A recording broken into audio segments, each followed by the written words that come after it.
I think as an artist, we must treat social, environmental issues in our artwork. This is fundamental to all our work and actions, and it is every day I'm thinking about and every day I sleep with.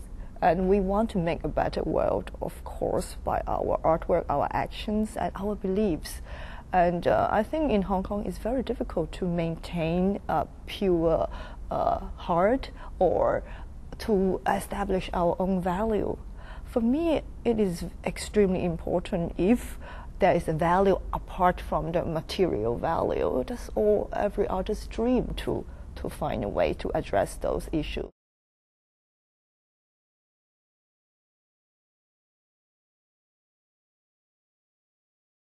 I used to think like, oh, I'm an artist, there's so little I can do in the society. Like people, okay, maybe, oh, like my painting or my sculpture, they buy it and that's it. But then I ask myself, who am I serving? Who am I serving? How can I do something better? Can I fight for a greater cause? I do artwork and installations that are relating to these kind of issues. And as a result, the work doesn't really resolve anything. Like, for example, I built some homeless shelter for the homeless people, but the homeless shelter is not really going to resolve the homeless problem. But what the art can do is bring forward the issues. So when people who are not aware or unable to participate, they can participate through looking at the art, and therefore put them at ease, and therefore inspire them to think further. Great art forms a buffer zone to engage various problems, so people can look at it from a distance, and then they can decide if they want to participate or not.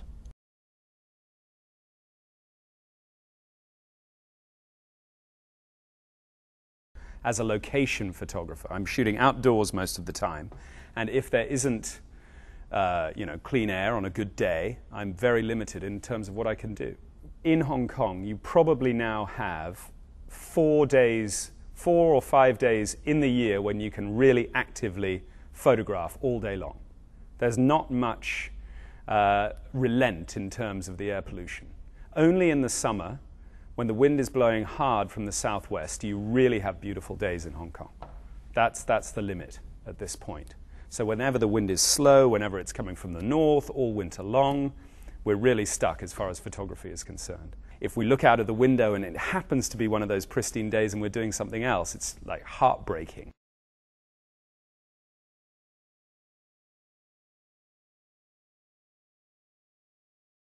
A couple of friends of mine, they are severely asthmatic, and the poor air quality in Hong Kong really affected their lives.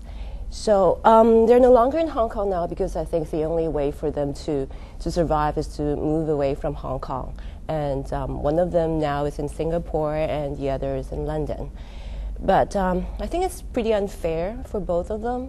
What I'm trying to say is that, for example, if I want to lead a healthy lifestyle, I can choose to eat properly, I can choose to eat organic food, sleep early, and do exercise.